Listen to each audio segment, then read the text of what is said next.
did see that. I saw it at the beginning. He looked a lot warmer than me. Loney did not practice. Brian Bauckham was limited. Juwanza Starlings did not practice. Matt Cleel did not practice. Abe Martinez did not practice. Tyron Smith was limited. Mark Tyler did not practice. Blake Ailes did not practice. And Robert Woods was limited. Abe Markowitz or John Martinez? Sort of. Abe. Okay. Yeah, did I combine them? Yeah. Abe Martinez? Neither of them did. One player that way. Yeah, it only counts for one scholarship. This is a really, really big game for us. To go into versus a top 20 team and go on the road, very big test for us. And it would be really, really good for us to go and play a complete game, come away with a win. We really have not done that on the road. Really, we had a chance at Stanford and didn't finish off. So hopefully this time we finish off if we have a chance to. Go ahead. Are you surprised with how they just sort of got ambushed in every phase of the game up at Palo Alto? Yes.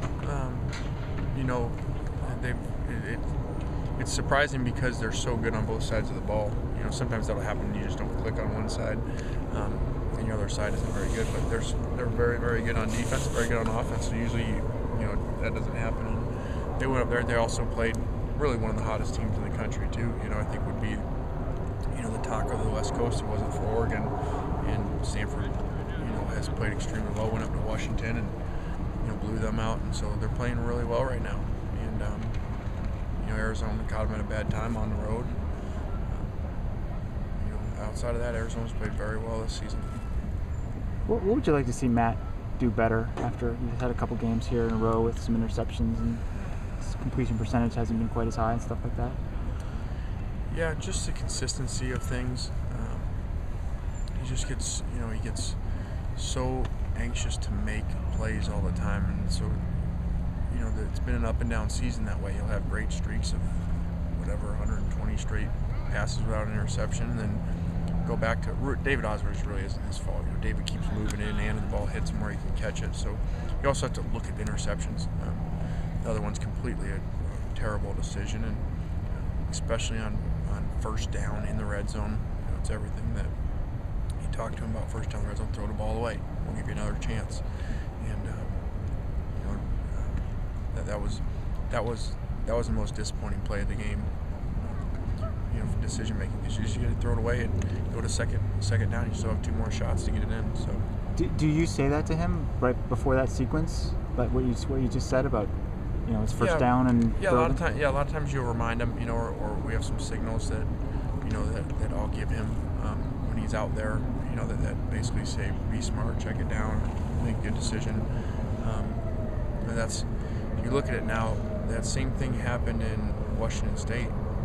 We had a significant play, which I believe was a blocked punt. Got the ball down there on the 12-yard line, whatever it was, and forced it on first down through an interception. And I think that had been his last one for a long time prior to Oregon. And this is a very similar play. It's first down, momentum. You just have to, those are the tough situations as a quarterback, because you feel that. You feel the aggressiveness of the call. You feel the time, and if you strike right there, what it does for your team and the motion of it. But you got to control that. What about some of the deep shots Matt's missed the last few games? Is there one common thread you've seen when you look back on them? No, just not as accurate as he had been. It had been something that he had done extremely well this season. He was accurate with the deep balls and hitting people in stride. Obviously, the first play of the game, is the one that really sticks out. It's missing the play that you can't miss. And sometimes if you do that early, it's gonna mess with you for a while, because you're always saying, God, if I just had that back, you're talking about whatever it was, a 65, 70-yard touchdown, if it was the first play of the game. Sometimes it's hard to get over that. Do you think the offense, and Matt maybe in particular, might be missing Robert Woods a little bit? I mean, he had such a fantastic early part of the year, and then he got sick and has fallen off the last couple of games. Yeah, I don't think he really fell off in Oregon. I think he did as much as he could. We just didn't get him the ball enough and stuff. And last week was the first week that the injury and the sickness affected him. And you could feel it out there. You feel when both those guys are healthy, you feel a speed presence out there and aggressiveness and some deeper safeties. And If one of them's banged up or one of them's out, like Robert really was in that game, you can feel a difference. We have some really good receivers, but those two are really fast, Robert and Rojo. So I can definitely feel it when one's not there. We're just like, we had the game where Rojo was sick and wasn't 100%. And you can feel it in that too. Are you a little worried about the kicking situation? It seemed like there were some struggles there toward the end of practice, and obviously, Joe missed a couple before making the go-ahead kick. Yeah, it's an ongoing concern. It's not going to be relieved until we start making a few in a row. So it's disappointing this late in the season to still be where we're at with that. But it is what it is, and we'll be more consistent. A couple of the guys talked about that being a character-building victory. Do you feel that way about that victory? With it being back and forth, is that what you take out of it, first and foremost? It could be.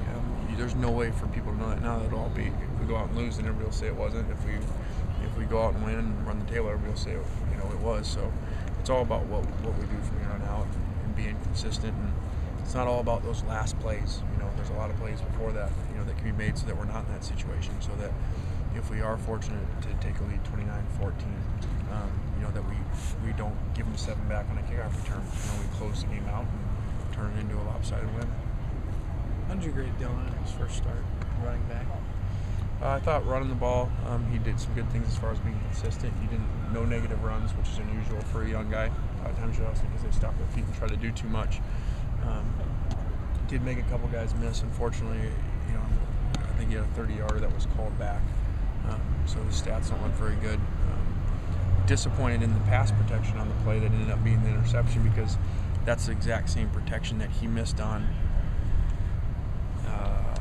at home versus Virginia that ended up being an interception. The same protection, the same guy, and missed him, and we ended up throwing an interception on that one because Matt had to rush it as well.